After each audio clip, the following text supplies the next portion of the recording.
जल माये कुंभ कुंभ माये जल है, जल माये कुंभ कुंभ माये जल, जल माये तरंग समाये वो दिन ले काम, भाई जल माये तरंग समाये वो दिन ले काम, माने दिन दिन संत दिलाये वो दिन ले काम।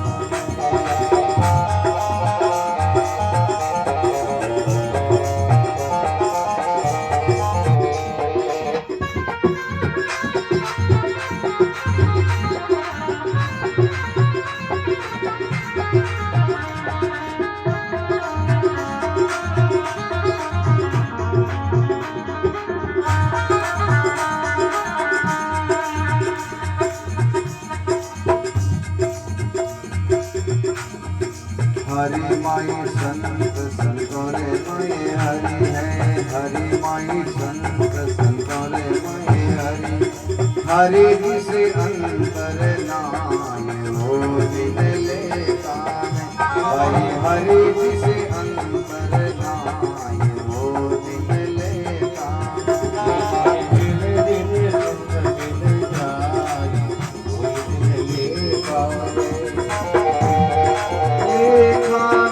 दिन ले काम।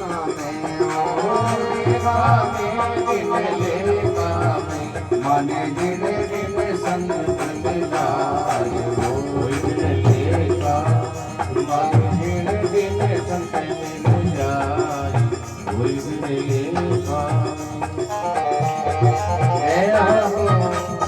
उठो दोनों हाथ बीच में की ताली, जय हो संतों की महिमा।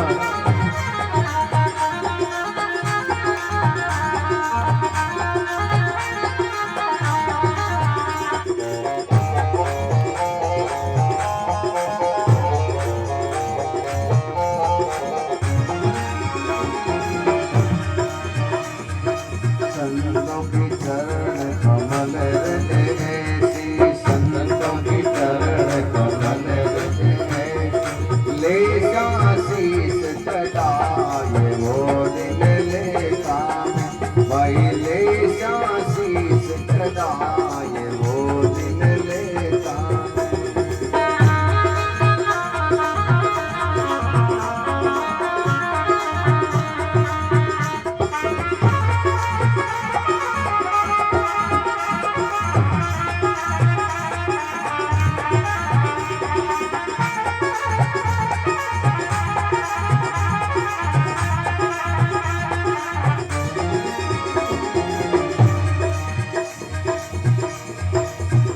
रविदास संतोरी में माँ, रविदास संतोरी में माँ, करिया करम कट जाए वो दिन ले काम, भाई करिया करम कट जाए वो दिन ले काम, ले काम दिन ले काम, ओ ले काम दिन ले काम, माने दिन दिन संत दिल जाय वो दिन ले काम, माने दिन दिन संत दिल जाय वो दिन ले काम।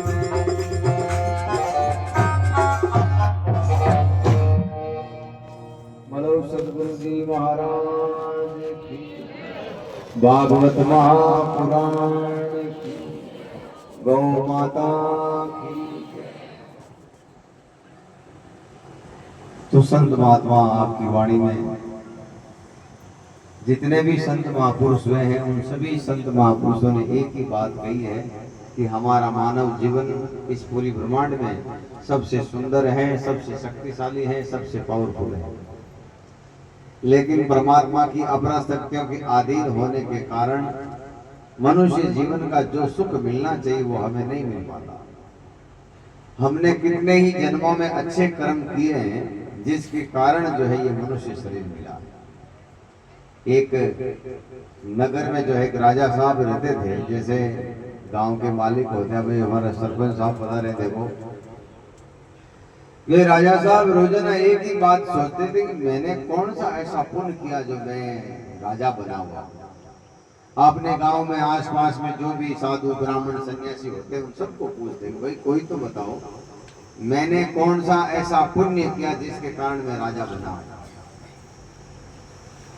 तो सब कहते नहीं आप तो राजा ही हो और हमेशा राजा ही रहोगे, मरने के बाद में भी इंद्रासन मिलेगा आपको।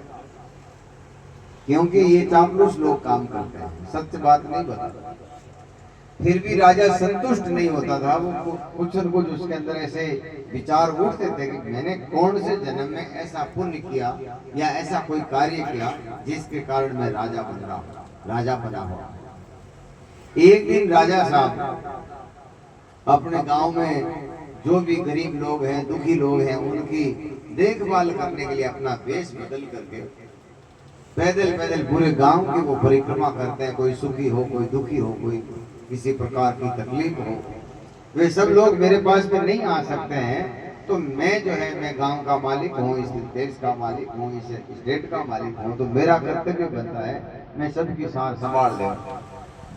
तो एक दिन शाम के समय में राजा जो है वेश बदल कर पूरे गांव की परिक्रमा कर रहे थे, सबकी नजर रख रहे थे।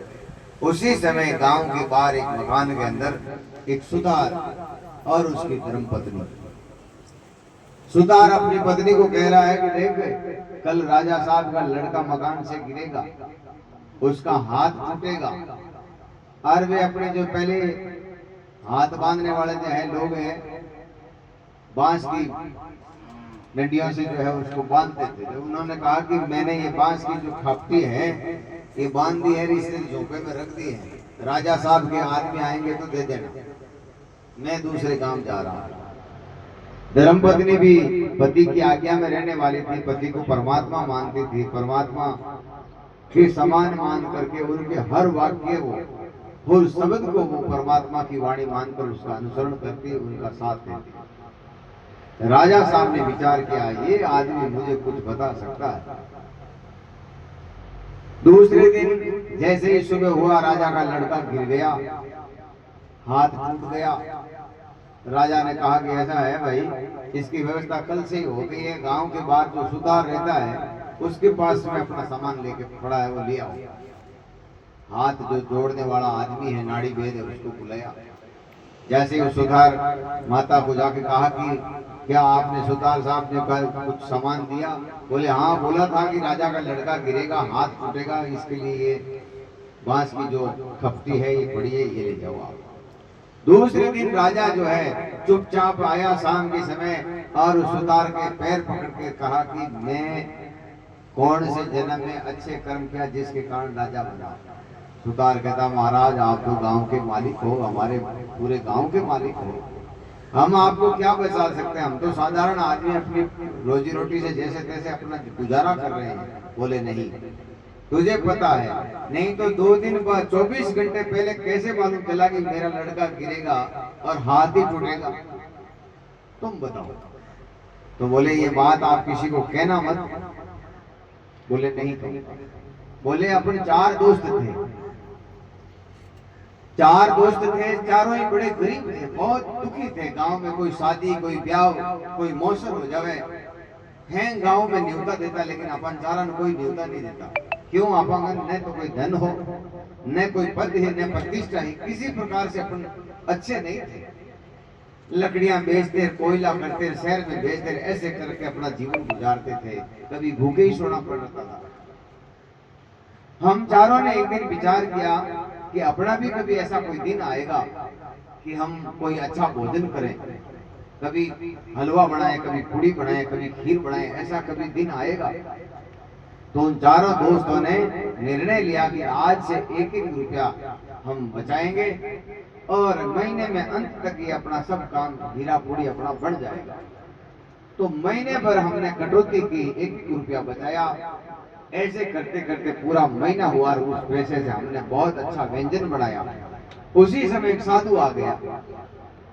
साधु ने कहा भाई मैं तो 5-10 दिन से भूखा हूँ और तुम गृहस्थी हो, तुम्हारा धर्म है हमारी सेवा करने का, मुझे ये भोजन दे दो। तो अपन चारों ने एक साथ कहा कि महाराज हम तो बड़े दुखी हैं, 1 महीने से जो है जोड़ जोड़ के गया, आज दिन आया और आज आप आ गए हो। हमारे जीवन में कभी ऐसी सुख, कभी कैसी शांति नहीं लिखी हुई है क्या? तो अपना एक दोस्त था, उसको गुस्सा आ गया, उसके पास में डंडा पड़ा था, उसने डंडे की साधु की मारी और उसके खून निकल आया। मैंने जो है कपड़ा जला करके उसके खून को रोका। आपने आधी रोटी नहीं, पूरी रोटी उस साधु को दे दी और आधी रोटी अपना एक दोस्त और है उसने दे दी। राजा ने कहा ये चारों अपन कौन कौन है, कहाँ है? बोले आपके जो गढ़ के नीचे वो कोडियो बैठो है, खूनो जर रियो है, बिनो शरीर टप टप जो है टपका पड़ रहा है खून का, रस्सी का, वो डंडो मारियो जो अपना ही दोस्त है, तुझो को नहीं है। आप पूरी रोटी दान करी हो, इन वास्ते देश का मालिक बनता, राजा साहब बनता।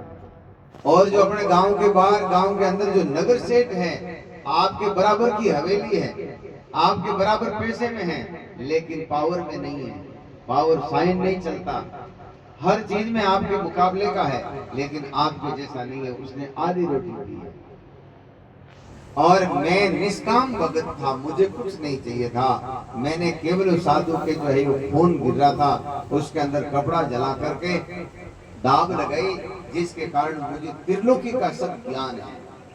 इस गांव में कौन कौन आदमी जन्मा है, कौन से पुण्य से आए, ये भी मुझे मालूम है। राजा साहब संतुष्ट हो गए। इसका सिद्धांत है कि आप और हम सभी कोई न कोई जन्म में अच्छे कर्म किए हैं। ये मैं नहीं, कबीर साहब, दादू साहब, दरियाव से जैसे दिव्य महापुरुष कहते हैं कि मनुष्य जन्म बहुत मुश्किल से मिला है। आज जैसे कोई सरपंच है, कोई एमएलए है, कोई एमपी है, कोई मुख्यमंत्री है, कोई प्रधानमंत्री है, कोई कलेक्टर है या और कोई ऊंचे पद पर है, ये सब ने भी पिछले जन्मों में बहुत ही अच्छे कर्म किए, जिसके कारण उनके हाथ में सत्ता आई। तो संत महापुरुष कहते हैं आज हम मनुष्य जीवन धारण करके गायों के लिए, बहन बेटी के लिए, गांव के लिए, समाज के लिए, देश के लिए अगर कुछ नहीं कर सकते हैं तो हमारे से गया गुजरा आदमी पूरी ब्रह्मांड में और कोई नहीं हो सकता। क्योंकि स्वामी दादू दयाल महाराज कहते हैं पहले था सो अब भया, अब सो आगे होय, दादू तीनों ठोर की पूजे बिरला। इतनी सी बात अगर अपना समझ में आ जाए तो अपना जीवन एकदम सरल हो जाएगा। हमें तो यही पता नहीं है हमारा जीवन महंगा है कि ऐसे ही बीत रहा है, ज्ञान नहीं होने के कारण